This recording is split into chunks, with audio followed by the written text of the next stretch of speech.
Hello guys, welcome back to MY classes. MY classes के आज के इस लेक्चर में हम देखेंगे बेसिक एलिमेंट्स ऑफ विंडोज़ का। ये है lecture part 3 which is relevant for JOA, bank exam, insurance, NIELIT, OAB, C level as well as for HPPSC, HPSSC, HPSSSB and all government exams where the computer is a mandatory subject. So let's start with the lecture. In today's class of basic elements of Windows, we are going to discuss the third part. As this is third part, we are going to discuss about the start menu. Okay, start menu option जो है वो होती है हमारे pass on the window desktop. अब इसमें और कौन कौन से ऑप्शंस हैं, हम क्या कर सकते हैं, कैसे इनमें मूव करते हैं, ये सारा डिस्कस करेंगे हम आज के लेक्चर में। So let's start with the lecture. Okay, so इससे पहले कि हम आगे बढ़ें, हमने जो लास्ट लेक्चर में डिस्कस किया था फाइल एंड फोल्डर का सिस्टम, उसको हम थोड़ा सा आज प्रैक्टिकली भी देख लेते हैं कि किस तरह से हम काम करते हैं। यहाँ पे हमने देखा था कि फाइल और फोल्डर को कैसे क्रिएट करते हैं। ठीक है, तो जैसे ये स्क्रीन है आपके पास, ये यहाँ पे ऑलरेडी 2 फोल्डर है मेरे पास बने हुए। अब इनमें से खाली स्क्रीन के ऊपर जब भी हम क्लिक करते हैं तो ये सारी ऑप्शंस हमारे पास पॉपअप होके आती हैं। ठीक है, तो ये ऑप्शंस हैं, देखो व्यू है, sort by, group by, refresh, customize the folder, paste है, पेस्ट शॉर्टकट। अब ये दोनों ऑप्शन जो ये हाईलाइट नहीं दिख रही होंगी। क्यों नहीं दिख रही? क्योंकि हमने कुछ कॉपी नहीं किया या कट नहीं किया। तो जब तक हमारे पास क्लिप बोर्ड के ऊपर कोई कंटेंट ही नहीं है तो वो पेस्ट क्या होगा। ठीक है, अब यहाँ है अंडू है, अंडू द रीनेम। अगर किसी फोल्डर को या फाइल का नाम हमने लिखा है या अभी अभी कॉपी किया या उसको रीनेम किया है तो उसको अंडू कर सकते हैं इस कमांड के साथ। अंडू का मतलब है कि जो पहले का नाम था वही आएगा अभी। अब गिव एक्सेस टू है उसके बाद कि रिमूव एक्सेस करना, ये स्पेसिफिक पीपल हैं उन्हीं को हमने एक्सेस प्रोवाइड करवाना है उस पर्टिकुलर फोल्डर का। या शेयर्ड फोल्डर सिंक्रोनाइजेशन है, या ये है न्यू। अब देखो न्यू पे जाके हम यहाँ पे लेते हैं फोल्डर। ठीक है, तो ये हो गया हमारे पास क्रिएट फोल्डर। देखो अगर हम इसका कोई नाम नहीं देते अब तो ये है बाय डिफ़ॉल्ट न्यू फोल्डर। ये डिस्कस किया था हमने लास्ट लेक्चर में भी। Is that correct? ओके, तो अब हमारे पास कौन कौन सी 4 ऑप्शंस थी, जो मतलब बेसिक 4 ऑपरेशंस की बात की थी हमने, जो हम किसी फाइल या फोल्डर के ऊपर चला सकते थे। वो था selecting, creating, naming and opening. Okay, तो अब देखो ये क्रिएट हो गया फोल्डर हमारे पास। कैसे? विंडो पे किसी भी जगह पे आपने खाली जगह देखी, वहाँ पे जैसे ही आपने राइट क्लिक किया फ्रॉम द माउस, आपके पास ये सारी ऑप्शंस आ गई, जिनमें से आप गए किसके पास, लेकिन न्यू के पास। न्यू में भी हम गए यहाँ पे फोल्डर के पास। ओके, अब न्यू फोल्डर हमारे पास क्रिएट हो गया इस तरह से। अब हमारे पास है उसके बाद अगर उससे पहले हमारा सेलेक्टिंग द फोल्डर की ऑप्शन भी थी। तो इस टाइम पे देखो कोई भी फोल्डर सेलेक्ट नहीं है, तो देखो ये माउस के साथ हम सिलेक्ट कर रहे हैं इस तरह से। तो जो हाईलाइटेड है वो उस पर्टिकुलर टाइम के ऊपर सिलेक्टेड है। ये है एरोज कीज के साथ हम आगे पीछे मूव कर रहे हैं, देख रहे हो ये एरोज कीज है। अब हमारा माउस का तो कर्सर यहाँ पे है लेकिन फिर भी मूव कर रही है ना चीज़, तो किस तरह से कर रही होगी? ये कर रही है हमारे पास एरोज कीज के साथ। ओके, अब देखो ये पर्टिकुलर फोल्डर को हमने सेलेक्ट किया, तो ये हो गया सेलेक्ट करना और क्रिएट करना। अब करेंगे हम नेमिंग। नेमिंग के लिए भी हमने क्या प्रोसेस लिखी थी कि राइट क्लिक करेंगे, देखो राइट क्लिक हो गया। अब वहाँ पे हम चूज़ करेंगे रीनेम की ऑप्शन को, क्योंकि रीनेम करना था ना या नेमिंग करनी है। ठीक है, तो रीनेम पे गए, देखो हो गया सिलेक्ट आपका ये पर्टिकुलर टेक्स्ट। अब इसको हम डिलीट करते हैं बैक स्पेस के साथ, तो कीबोर्ड से बैक स्पेस दबाया। अब इसका जो भी आपने नाम देना है वो हमने दे दिया, like important current affair, important computer. तो जो भी मैं PDF फाइल्स देखो अपलोड करूँगी वो आप इस तरह का एक फ़ोल्डर क्रिएट करना, उसमें सेव करते चलना। ठीक है, तो important computer related material. Okay, और कीबोर्ड से देखो एंटर कर दिया, तो ये सारा हो गया इसका नाम। ठीक है, अब इसी काम को ओके ये हो गया हमारे पास फोल्डर का रीनेम करना हमारे लिए। और ओपन करना है, देखो तो ओपन कैसे कर सकते हो? राइट क्लिक किया और ओपन, या तो हमने माउस के साथ देखो डबल क्लिक किया तो ये ओपन हो गया। ठीक है, या राइट क्लिक किया और यहाँ पे ओपन के ऑप्शन है हमारे पास, ठीक है। फोल्डर की देखो कभी भी एक्सटेंशन नहीं होती, कभी भी नहीं, ठीक है। अब यहाँ पे देखो फिर से एक बार न्यू पे जाते हैं, यहाँ पे गए हम माइक्रोसॉफ्ट वर्ड के डॉक्यूमेंट के ऊपर, तो माइक्रोसॉफ्ट ऑफिस का डॉक्यूमेंट आ गया। देखो इसकी अब एक्सटेंशन है जिसकी वजह से ये हमारे पास इस तरह से दिख रहा है आके, ये है देखो डायलॉग बॉक्स अब हमारे पास, ठीक है। तो डायलॉग बॉक्स में यहाँ पे है इसकी प्रॉपर्टीज़, देखो टाइप ऑफ फाइल कौन सी .docx है, तो डॉक्स फाइल है, उसका मतलब होता है माइक्रोसॉफ्ट वर्ड का ये डॉक्यूमेंट है, ठीक है। वैसे एक्सटेंशन का पार्ट हम डिटेल में करेंगे, ये तो मैं जस्ट ओवरव्यू दे रही थी आपको कि किस तरह से आप कॉपी कर सकते हैं या रीनेम कर सकते हैं या फोल्डर या फाइल को क्रिएट कर सकते हैं, ठीक है। अब फाइल को या फोल्डर को हम कॉपी कर सकते हैं, यहाँ से देखो कट है, कॉपी है, या सेंड टू की ऑप्शन है, यहाँ पे शॉर्टकट की ऑप्शन भी होनी चाहिए कहीं पे, ओके। क्रिएट द शॉर्टकट, देखो क्रिएट द शॉर्टकट है, डिलीट है, रीनेम है, प्रॉपर्टीज़ में यहाँ पे सारी इन्फॉर्मेशन आपके पास आ जाती है कि टाइप ऑफ फाइल क्या है, किसके साथ ओपन हुई है, लोकेशन कहाँ पे है, देखो सी में यूजर्स में कभी लोकेशन देनी हो तो उसी तरह से देते हैं \:कोलन के साथ, ये जो कोलन लगे हैं यहाँ पे ये दिखा रहा है कि ये ड्राइव है हमारी, और ये है उसके बाद फिर फोल्डर यूजर्स है, Lenovo, pictures, important computer related material, उसके अंदर फिर हमारे पास ये पर्टिकुलर फाइल है, ये देखो ये है वो जो हमने लास्ट लेक्चर में देखा था ना कि टेक्स्ट बॉक्स होते हैं, तो अगर यहाँ पे कुछ नहीं लिखा होता तो ये बाय डिफ़ॉल्ट यहाँ पे आता, अब लिखा हुआ है तो ये कर्सर यहाँ ब्लिंक नहीं हो रहा था, मैंने यहाँ पे क्लिक किया उसके बाद ये शो हुआ ना ब्लिंक करना, ओके। लोकेशन हो गया, साइज 0 बाइट है क्योंकि कुछ है ही नहीं इस फाइल में, अभी अभी तो हमने क्रिएट की है। साइज ऑन द डिस्क भी 0 बाइट है, क्रिएट है आज के दिन, लाइक कल मैंने मतलब आज मैंने क्रिएट की है तो ये अगले दिन अपलोड हुआ है, तो 16 को मैंने अपलोड किया ये वाला पर्टिकुलर पोर्शन, रिकॉर्ड करके मैंने आज डाल दिया ये यहाँ पे, ओके। सो एक्सेस है इसका, एट्रीब्यूट्स हैं, सो दैट्स ऑल, ये हो गया हमारे पास फाइल के साथ। अब करते हैं आज के लेक्चर को डिस्कस। सो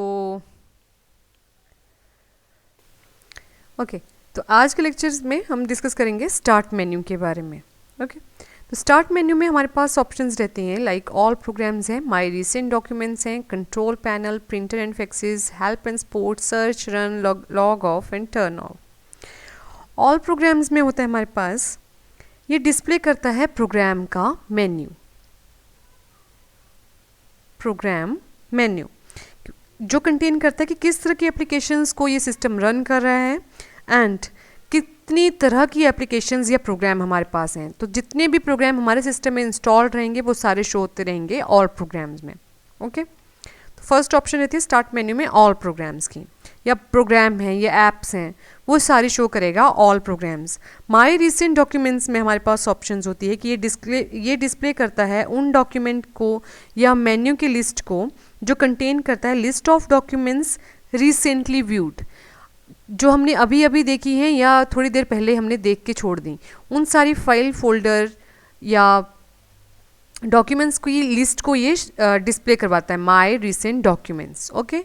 उसके बाद हमारे पास नेक्स्ट ऑप्शन होती है कंट्रोल पैनल, और ये सबसे इंपॉर्टेंट है, कंट्रोल पैनल के ऊपर अलग से एक लेक्चर बनाया जा सकता है आराम से, ओके। तो कंट्रोल पैनल एक ऐसा सॉफ्टवेयर है या प्रोग्राम है हमारे सिस्टम में जो जब भी कोई एप्लीकेशन हमारे पास हमारे सिस्टम में इंस्टॉल होगी तो वो कहाँ पे व्यू कर सकते हो आप, ठीक है। It allows you to install the software, control panel ही हमें अलाउ करता है कि हम अपने सॉफ्टवेयर को या प्रोग्राम को या एप्लीकेशन को इंस्टॉल कर सकते हैं and change different setting of the window, और हम यहाँ पे अपने विंडो की सेटिंग को भी चेंज कर सकते हैं थ्रू द कंट्रोल पैनल। जैसे हमारे पास डेट है, टाइम है, कीबोर्ड या माउस की सेटिंग्स हैं हमारे पास, या कोई हमें पर्टिकुलर पासवर्ड रखना है, या हमें अपनी जो डायरेक्टरीज़ हैं जो इस तरह की होती हैं C है, D है, इनको अगर हमें और फर्दर डिवाइड करना है तो, या हमें साउंड की सेटिंग्स को चेक करना है या इंटरनेट की सेटिंग्स को चेक करना है, तो जितनी भी सेटिंग्स हैं वो सारी चेक होंगी हमारे पास आके कंट्रोल पैनल में। जैसे हमारे पास मोबाइल में सेटिंग का फोल्डर होता है ना, सेटिंग करके एक ऑप्शन है, उसी तरह से यहाँ पे है कंट्रोल पैनल। तो इंस्टॉल होगा प्रोग्राम तो कंट्रोल पैनल में, अगर आपको अनइंस्टॉल करना है तो कहाँ से होगा, जाके वो कंट्रोल पैनल से, ठीक है। अब उसके बाद हमारे पास प्रिंटर एंड फैक्चर्स की ऑप्शंस जो हैं वो भी हमारे पास स्टार्ट मेन्यू के पास ही होती हैं। तो ये हमें शो करता है कि कितने प्रिंटर या कौन कौन से प्रिंटर्स हमारे सिस्टम के साथ अटैच हैं या फैक्स मशीन्स अटैच हैं। ओके अगर इनकी कोई सेटिंग्स करनी है तो वो भी हमारे पास यहीं से होती है प्रिंटर एंड फैक्सेस के साथ। हेल्प एंड सपोर्ट ये शो करता है या ये डिस्प्ले करता है ऑनलाइन हेल्प की ऑप्शन को, ठीक है, and which is a set of screen of information about Windows itself and the accessories that comes with it. Like कई बार हमारे पास विंडो के स्क्रीन के ऊपर लिख के आता है कि कोई नोटिफिकेशन आई है आपके पास या विंडो का कोई नया अपडेटेड वर्जन आया है, तो ये सारे हमारे पास हेल्प एंड सपोर्ट के थ्रू हमारे पास ऑनलाइन हम उनके बारे में भी जान सकते हैं कि अपडेशन है कि नहीं है। ओके अगर हमें सर्च करनी है कोई चीज़ तो सर्च की ऑप्शन भी हमारे पास स्टार्ट बटन के ऊपर ही है कि कोई फाइल है या कोई फोल्डर आपने क्रिएट किया, आप भूल गए आपने कौन से डायरेक्टरी में सेव किया या कहाँ पे सेव किया है, तो डायरेक्ट स्टार्ट के पास ये हमारे पास स्टार्ट है, इसके ऊपर ही यहाँ पे जस्ट ऑप्शन होती है सर्च की। फिर सर्च के ऊपर जब आप सर्च कर लेते हो जाके, आजकल तो बगल में यहाँ पे वैल्यू वो बॉक्स बना होता है सर्च के लिए, यहाँ पे आप जैसे टाइप करना शुरू करते हो वो आपके पास डिस्प्ले कर देता है सारी ऑप्शंस को ऊपर की तरफ, ठीक है। तो सर्च किस लिए हुआ, ये डिस्प्ले करता है विंडो के ऊपर फाइल्स को, फोल्डर्स को या कंप्यूटर के पिक्चर्स को कि जिसके भी रिलेटेड आप सर्च करना चाह रहे हो। उसके बाद हमारे पास ऑप्शन है एक रन की, कि अगर आपको कोई कमांड आती है, कमांड के थ्रू भी आप फाइल या फोल्डर को खोल सकते हो अपनी, ठीक है। तो रन पे जाके, रन जैसे ही आप ओपन करते हो एक कमांड प्रॉम्प्ट का विंडो बन के आता है यहाँ पे, उसके ऊपर जैसे ही आप पर्टिकुलर फाइल का नाम विद एक्सटेंशन लिखते हो तो वो फोल्डर या फाइल आपके पास ओपन होके आ जाती है, ठीक है। उसके बाद है हमारे पास लॉग ऑफ। अगर हम अपने कंप्यूटर को शट डाउन करना चाहते हैं, लॉग ऑफ करना चाहते हैं, टर्न ऑफ, रीस्टार्ट, सारी ऑप्शंस हमारे पास स्टार्ट के बटन के पास ही होती हैं, ठीक है। तो चाहे आप लॉग ऑफ करो चाहे आप उसको टर्न ऑफ करो, तो दोनों ऑप्शंस हैं आपके पास स्टार्ट बटन के पास। ओके अगर हमें सिस्टम को देखो, कई बार हमारा जो कंप्यूटर है ना उसमें 2-3 यूज़र्स होते हैं, ठीक है, यूज़र 1 है और यूज़र 2 है। तो अभी आपने यूज़र 1 के थ्रू एक्सेस लिया है अपने कंप्यूटर के ऊपर, अगर आप चाहते हो कि दूसरा यूज़र भी उसके ऊपर काम कर रहा है लेकिन आप अपनी फाइल फोल्डर को उसको नहीं शो करना चाहते, मतलब वो अपने अकाउंट के थ्रू उसमें एक्सेस पर ले, तो आप अपने से लॉग ऑफ करोगे लेकिन सिस्टम शट डाउन नहीं हो रहा है वो उस केस में, तो वो आपके पास स्टार्टिंग स्क्रीन के ऊपर यहाँ पे आता है, तो आप दूसरे यूज़र के थ्रू भी आप एंटर कर सकते हो। लेकिन जब आप टर्न ऑफ करने की ऑप्शन के ऊपर जाते हो तो ये आपको और भी ऑप्शंस प्रोवाइड करवाता है, लाइक रीस्टार्ट करना है या आपने शट डाउन ही कर देना है सिस्टम को अपने, ठीक है।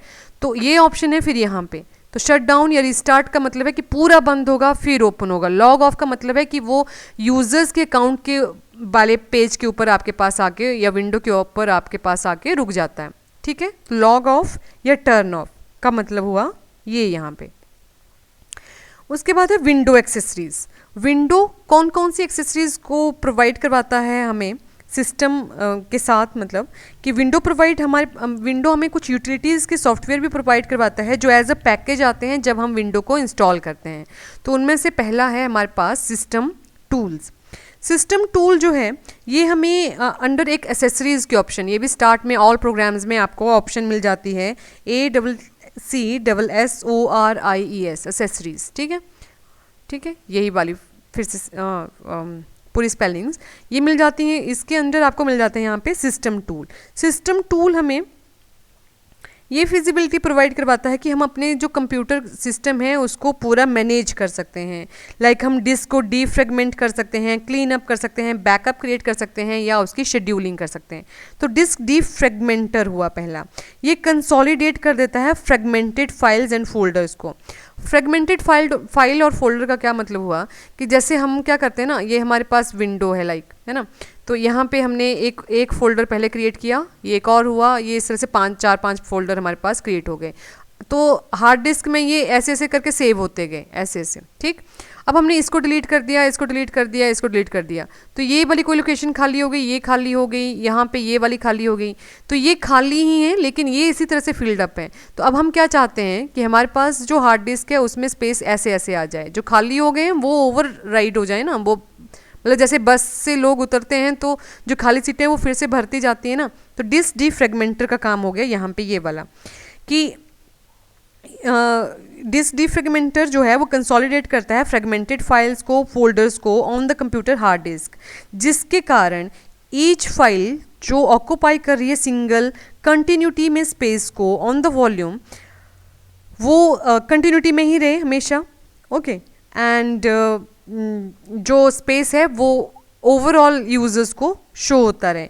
उसके लिए हम अगर डीफ्रेगमेंट करना है हमने अपनी डिस्क को, तो कैसे कर सकते हैं? उसके लिए हमारे पास पाथ रहता है, यहाँ लिख देती हूँ मैं कि स्टार्ट के ऊपर हम जाएंगे, स्टार्ट पे क्लिक करने के बाद हम जाएंगे ऑल प्रोग्राम्स में, ऑल प्रोग्राम्स में हम जाएंगे फिर असेसरीज में, असेसरीज में जाएंगे हम सिस्टम टूल्स में। ओके, सिस्टम टूल्स से के बाद हम जाएंगे डिस्क डीफ्रेगमेंटर। ओके, डिस्क डीफ्रेगमेंटर जो है ये ओपन कर देगा एक अलग से डायलॉग बॉक्स। अब जब वहाँ पे आप चूज़ कर सकते हो ऑप्शंस को और स्टार्ट कर सकते हो डीफ्रेगमेंटेशन। ओके, उसके बाद नेक्स्ट रहता है हमारे पास डिस्क क्लीनअप। डिस्क क्लीनअप में हम क्लीन कर सकते हैं फ्री स्पेस को on the computer hard disk by removing the temporary file या इंटरनेट फाइल्स। जैसे क्या है कि हम लोग जो है ना अपने सिस्टम पे फाइलों को खोलते रहते हैं, वही नहीं आया था जैसे रिसेंट माई रिसेंट प्लेसेस, जहाँ मैंने कहा था कि जो फाइलें हमने जल्दी जल्दी खोली होती हैं या थोड़े दिन पहले या आज ही जितनी ओपन की हैं वो सारी वहाँ पे हमारे पास माई रिसेंट डॉक्यूमेंट्स में दिखती रहती हैं। तो वो क्या है कि सिस्टम में कैश मेमोरी को या बफर मेमोरी को होल्ड करके रखती हैं वो फोल्डर फाइल्स, कहीं ना कहीं से तो शो हो रहे हैं ना, अदरवाइज हमें पूरा पाथ फॉलो करना पड़ता है। तो अब वो जो जैसे हमारे मोबाइल में भी तो आप क्लीन अप करते रहते होंगे, बार बार करते ना, फिर थोड़ा सा लिख के आता है कितना रैम आपका फ्री हुआ, इतना रैम फ्री हुआ, वही सेम पैटर्न है यहाँ पे डिस्क क्लीनअप का, सेम पाथ रहेगा। यहाँ पे भी हम सबसे पहले कहाँ जाएंगे? स्टार्ट पे, all programme accessories disc cleanup, और जितनी भी टेम्परेरी फाइल्स या फोल्डर्स ओपन हैं इंटरनेट के हैं चाहे वो आपके सिस्टम के हैं, उनको वो क्लीन कर देता है। ठीक है, और इवन ये जो डिस्क क्लीनअप है, जो रिसाइकिल बिन में आपके पास फाइल या फोल्डर पड़े हैं उनको भी ये क्लीनअप करके रख देता है। ओके, क्लीनअप मतलब वो परमानेंटली इरेज हो गए ना। अब ऐसे फोल्डर, ऐसे हमारे पास सॉफ्टवेयर हैं जो रिसाइकिल बिन की फाइलों को भी लेके आते हैं, या मतलब ऐसे भी सॉफ्टवेयर हैं जो कम से कम 20, मतलब जैसे आपने सिस्टम आज फिलअप किया ना, क्लीन पूरा हार्ड डिस्क आपने इरेज कर दी, फिर से पूरी भरी, फिर से इरेज कर दी, तो इतना मतलब 20 बार आप कर चुके हैं, तो वो 20 बार तक के डेटा को रिट्रीव कर लेता है। ऐसे भी सॉफ्टवेयर हैं आज की डेट में। ओके, उसके बाद नेक्स्ट है टास्क शेड्यूलर।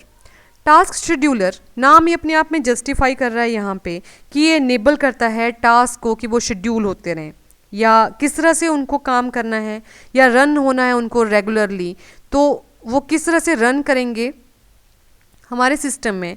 ये पैटर्न यहाँ पे, ये जो काम होगा ये होगा टास्क शेड्यूलर का। ठीक है, the task scheduler start each time we start the window, and task scheduler जो होते हैं ये हमेशा बैकग्राउंड में रन करते रहते हैं।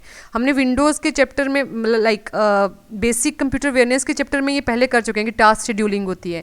जैसे हमने 4-5 काम दिए थे ना वहाँ पे, कि एक हो गया हमारे पास प्रिंटिंग का, फिर हमारे पास टाइपिंग हो रही है, डाउनलोड हो रही है, हम मूवी को वॉच भी कर रहे हैं साथ के साथ, या गाने सुन रहे हैं, जो भी।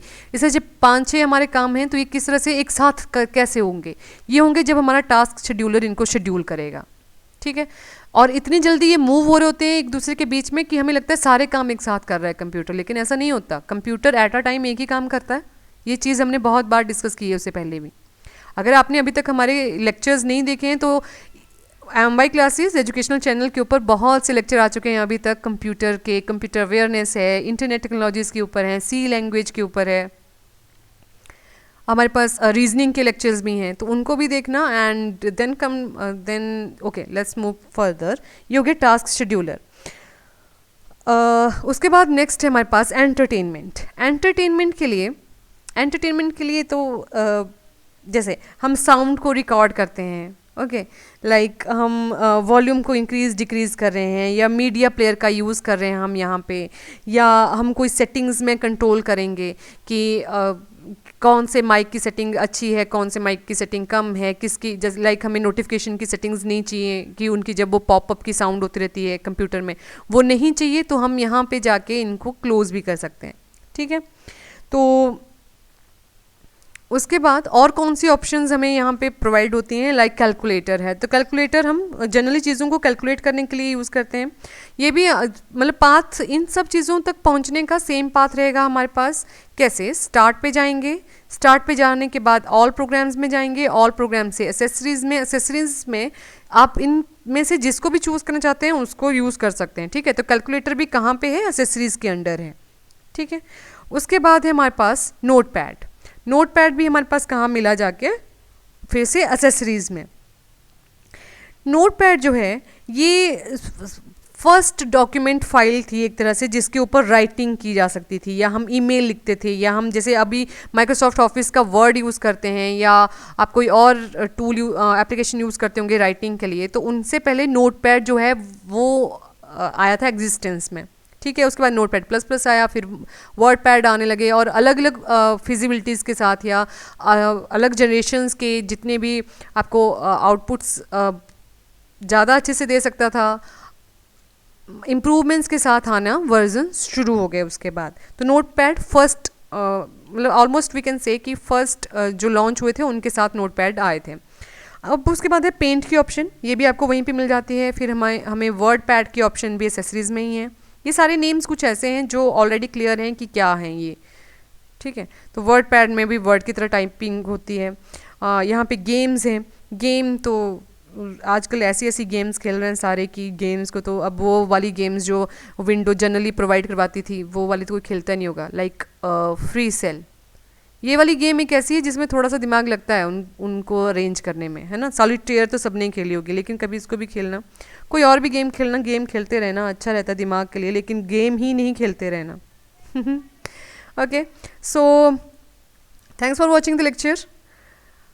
Subscribe the channel, and you can follow us on the Telegram as well as on the Facebook. I'm going to upload these PDF of these videos on this channel by 2 to 3 days, and you can also follow us on the Facebook as well. So as this is a corona time, so please stay home, stay safe, stay happy. God bless you all.